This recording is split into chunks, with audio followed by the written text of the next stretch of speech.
My name is Stephanie Glass. Today, my lesson will address instructing students with the specific aim of preparing to write a literacy narrative as a long-term unit goal. In the lesson today, the topic is going to be creating and crafting imagery in their writing. As far as the literacy narrative is concerned, I would reintroduce that topic prompt at the beginning of class after greeting my students. And so the literacy narrative is choosing a moment in time where you have gained literacy in something. Now, to make sure that you understand, this is not your experience learning to read. This is the process of learning how to do something new or of gaining additional literacy in something that you had beginner knowledge of. For instance, it might be about the process of learning guitar, or it might be about the process of learning to drive a car and specific struggles you face during that experience. So basically, you can choose any learning experience that you feel you gained literacy doing to write about. Now, in this particular class, we will zoom in on this one topic of imagery and how we can really work to cultivate imagery in our writing. The first thing that I would do, of course, after introducing my students to the material is to have them work through just a bell ringer, basically, to have them introduce themselves to the class, wake up a little bit, really work through the material. And that first activity would be for them to find a partner and discuss the reading from the previous week. And that reading would be Joanne Beard's The Fourth State of Matter, and to discuss areas where they saw imagery during that reading. And that would probably take up about 5 to 10 minutes of time. I'm hoping for 10 minutes. And I'd challenge each group of 2 students to come up with maybe 3 specific moments of imagery and have those various forms of imagery be from different sensory sources.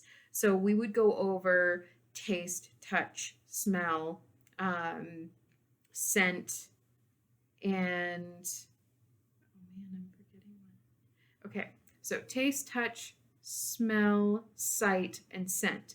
We would go over those various topics and we would kind of talk about them first before they went into that partner discussion of Joanne Beard's The Fourth State of Matter. The reason why I chose Joanne Beard's Fourth State of Matter is because it's rife with imagery.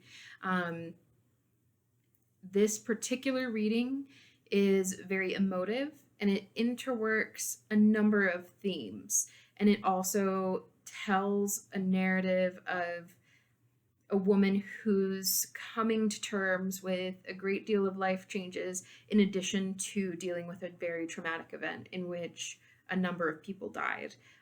So it's a bit of a dark reading choice. However, it has a hopeful note to it that I think that the students would respond to well. Because, of course, I can't ask all of you to break up into groups and go through this. What I will do is I'll go ahead and read a few sections of Joanne Beard's The Fourth State of Matter and discuss how it might be handled in the classroom. So, what I can't take are the squirrels. They come alive at night, throwing terrible parties in the spare bedroom, making thumps and crashes. Occasionally, a high-pitched squeal is heard amid bumps and the sound of scrabbling toenails. I've taken to sleeping downstairs on the blue vinyl dog couch, the sheets slipping off, my skin stuck to the cushions. This is an affront to the 2 of the dogs, who know the couch belongs to them, and as soon as I settle in, they creep up and find their places between my knees and elbows. Okay, so already in this one passage, we have some excellent sources to discuss imagery. We have auditory imagery with the squirrels, and it also creates a visual of her beneath the ceiling where the squirrels are running rampant. And so we can really think about how she did that. So, yes, she introduced the topic with a simple sentence: "What I can't take are the squirrels." But then she builds on that. She builds momentum in the sentence by crafting a longer sentence in the subsequent one. "They come alive at night, throwing terrible parties in the spare bedroom, making thumps and crashes." So we move from one sentence, it's very short and brief and compact, to a long sentence that really builds on imagery. Thumps and crashes. Those are very auditory words. And they really illustrate with things like scrabbling toenails, how specific we can be with our use of language to evoke sound.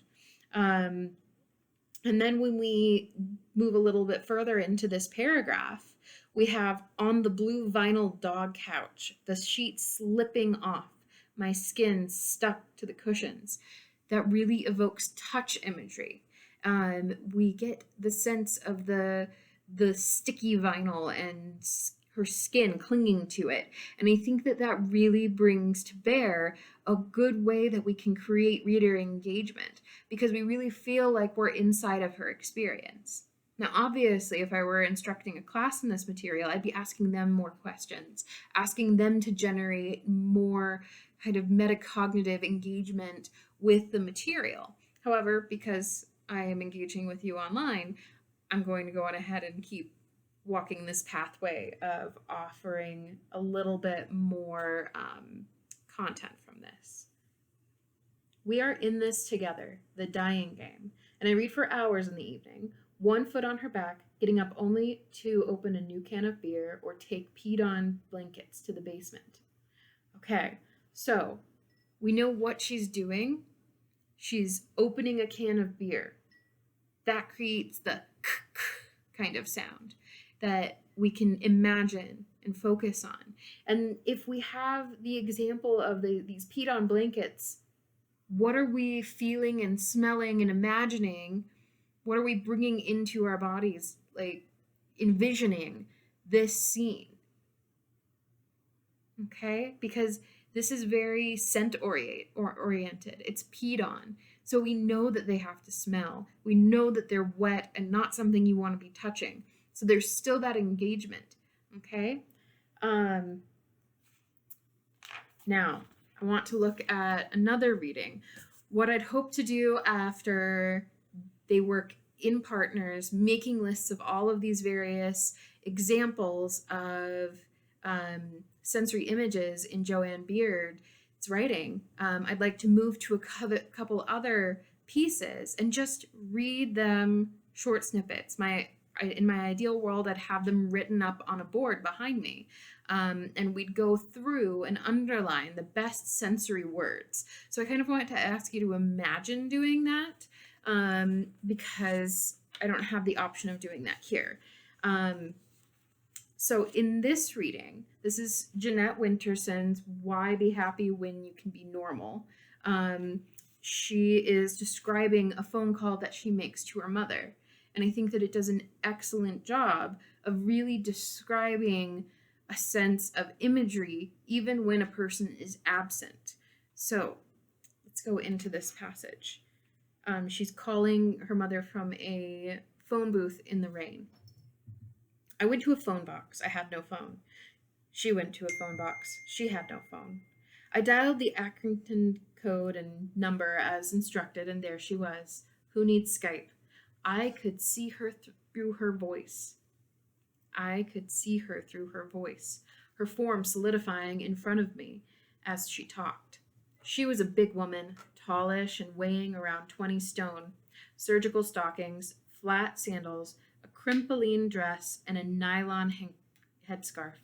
She would have done her face powder, keep yourself nice, but not lipstick, fast and loose.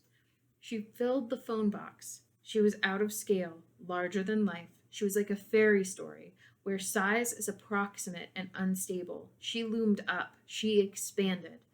Only later, much later, too late, did I understand how small she was to herself. The baby nobody picked up, the uncarried child still inside her. Okay? So, we get a very vivid image of a person in that passage. And describing the people you're writing about is so important. If you're writing a narrative, a literacy narrative that in some way involves your father, let's say, let's go ahead and say, I'm writing a literacy narrative about my father helping me learn how to change a tire. I want to have that character of my father drawn out so that my reader can see him. Okay? Now, in the activity that I discussed, we'd be going through and working through this passage paragraph by paragraph and underlining the key words used to describe a person. Really, it's evoking a character through the way that they look. Like, is this character, does he have red cheeks? Is he ruddy? Does he have calloused hands? Is he kneeling in the dirt in a pressed suit? Is like, how do you evoke that image so that your reader connects with the person? That's what I'd really want to focus on when crafting a description of a person. So Jeanette Winterson does that really well, even though the character that she's describing isn't physically present in the moment she's writing about. She still calls forth an image so that while she's writing about the character that is her mother, she is letting us see her. So yes, the image of the mother fills the phone booth, but it also fills our mind's eye. And that's what we want to be doing as writers. We want to fill the reader's mind's eye with the characters we are evoking because they'll have more power if they have more presence. Okay, so here's another reading we can look through and kind of take an example from. This is Maya Angelou's Why the Caged Bird Sings. And she's describing a minister. The minister took advantage of already being on the floor and asked in a choky little voice if the church would kneel with him to offer a prayer of thanksgiving.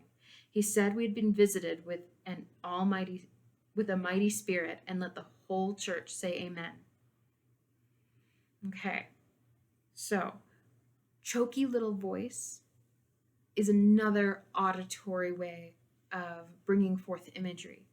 If we were diagramming that sentence, underlining the key moments of description, I think that is exactly what we'd be aiming to go to look at, to really engage with, and to say that's the hot spot, because that's what we're looking for, the hot spot in the moments of description.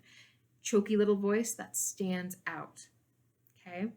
And it also really has a significance that the minister that she's describing is still on the floor because it casts that visual of him almost begging or pleading.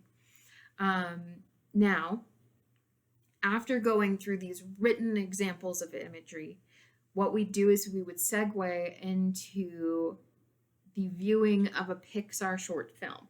This short film is called Piper. I'm going to include a link to that film, and I hope you'll watch it. It's a fantastic short, but what's really, really cool about it is it does not have any dialogue. And I think that this is really important because even in these readings that I've done here, sometimes the dialogue can be a distraction from the imagery because it does contribute so much more, and it is so hard to have students engage with writing dialogue that I think you need to pull them apart and teach them separately. So by watching Piper, by noting the way that they craft imagery without any dialogue and the way that they still have a story arc that we can refer to in this hypothetical classroom, prior to teaching this lesson, we would have looked at Freytag's triangle, which gives the outline of a story arc. So from here, we're going to go into our viewing of the Pixar short Piper.